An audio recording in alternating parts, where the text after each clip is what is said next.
पिछले 2 साल से कोरोना काल के दरमियान स्कूलों को अच्छा खासा नुकसान हुआ है, लेकिन वो स्कूल जो प्राइमरी स्कूल हैं उनको ज़्यादा नुकसान हुआ है।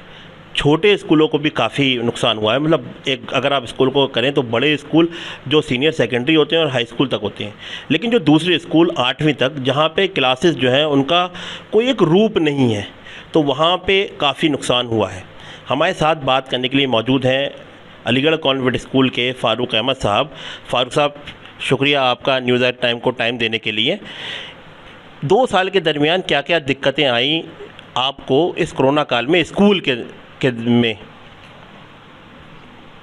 2 साल यानी पिछले साल मार्च से लास्ट जो है ये स्कूलों का जो हाल हुआ है उसमें यही है कि टीचर्स जो हमारे पास आ रहे थे उनको हमें कुछ को मना करना पड़ा, क्योंकि हमारे पास ना तो रिसोर्सेज थे और जो बच्चे स्कूलों की स्ट्रेंथ थी वो आधी से भी कम हो चुकी थी।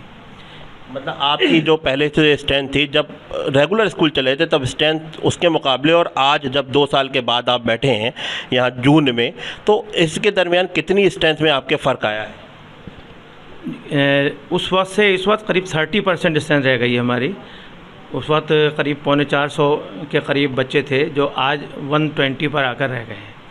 और नए एडमिशन तो नाम बराबर है, कहीं लास्ट ईयर 2 एडमिशन हुए थे, इस साल कुल 5 एडमिशन सब तक हुए हैं।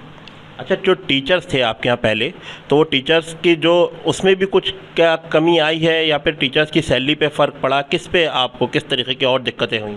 टीचर्स को सैलरी भी पूरी देना मुमकिन नहीं हो रहा, क्योंकि फ़ीस उस तरीके से नहीं आ रही। पेरेंट्स भी जो है कोरोना में इफ़ेक्टेड तो हुए हैं, लिहाजा उनकी सैलरी वगैरह टाइम पर ना मिलने की वजह से स्कूलों की फ़ीस भी वो लोग टाइम पर नहीं दे पा रहे, जिसकी वजह से हमें सैलरी देने में परेशानी हो रही है। और टीचर्स को भी हम पूरी सैलरी नहीं दे पाते हैं। लास्ट में कुछ उनको बोनस के तौर पर हम जब सेशन एंड होता है, लास्ट ईयर भी हमने किया था, इस साल भी कोशिश करेंगे कि अगर कुछ हमारे पास एक्सेस अमाउंट होगा तो हम उनको देंगे। फ़ीस के दरमियान पिछले, क्योंकि एक सेशन निकल गया, जाहिर सी बात है दूसरा सेशन की शुरुआत है, तो फ़ीस में आपके कितना, मतलब क्या फ़ीस पूरी आ गई या फ़ीस में कुछ कमी रही? नहीं, जो बच्चे जिन्होंने ज्वाइन करी थी रेगुलर क्लासेस ऑनलाइन, उनमें जो है करीब 30-40 जो बच्चे 150 बच्चों ने क्लासेस ज्वाइन करी थी, उसमें से 40 बच्चों ने ना तो रिज़ल्ट लिया ना लास्ट की इंस्टॉलमेंट्स जमा करी, जिसकी वजह से जो है मॉनेटरी लॉस तो स्कूलों को बहुत ज़बरदस्त है। से उसके साथ जो बाकी जो इंडस्ट्रीज़ हैं उस पर भी एक फ़र्क पड़ा। मतलब अगर आप देखें तो बाहर टिक्की वाले, छोले वाले, मतलब हर किसी की जॉब पे जो है वो कहीं ना कहीं उसका असर पड़ा है। तो मतलब ये है कि आपके साथ भी ये हुआ कि बाकी जगहों पे भी चीज़ों पे नुकसान हुआ है, ट्रांसपोर्टेशन पे, बाकी जगहों पे। बच्चों की तरफ से कभी कोई पॉजिटिव रिस्पॉन्स आया या नहीं आया?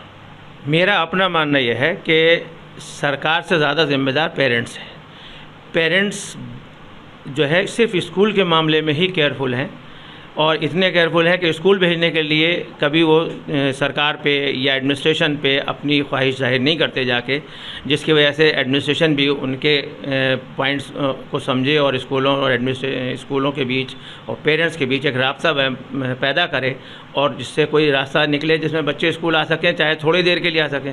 लेकिन मेरा मानना यह है सरकार से ज़्यादा पेरेंट्स भी इसमें बहुत ही उसके सीरियस नहीं है बच्चों को स्कूल भेजने के बारे में। देखिए किस तरीके से 2 साल के दरमियान जो नुकसान हुआ है स्कूलों को, ख़ास करके कि अगर आप देखें छोटे स्कूलों में जो तादाद थी वो 30% रह गई।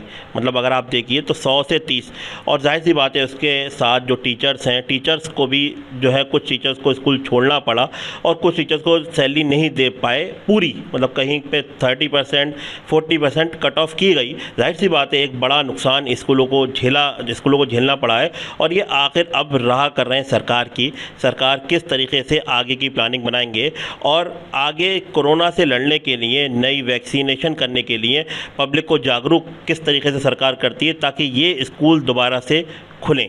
न्यूज़ एट टाइम के लिए सैयद अशर अली।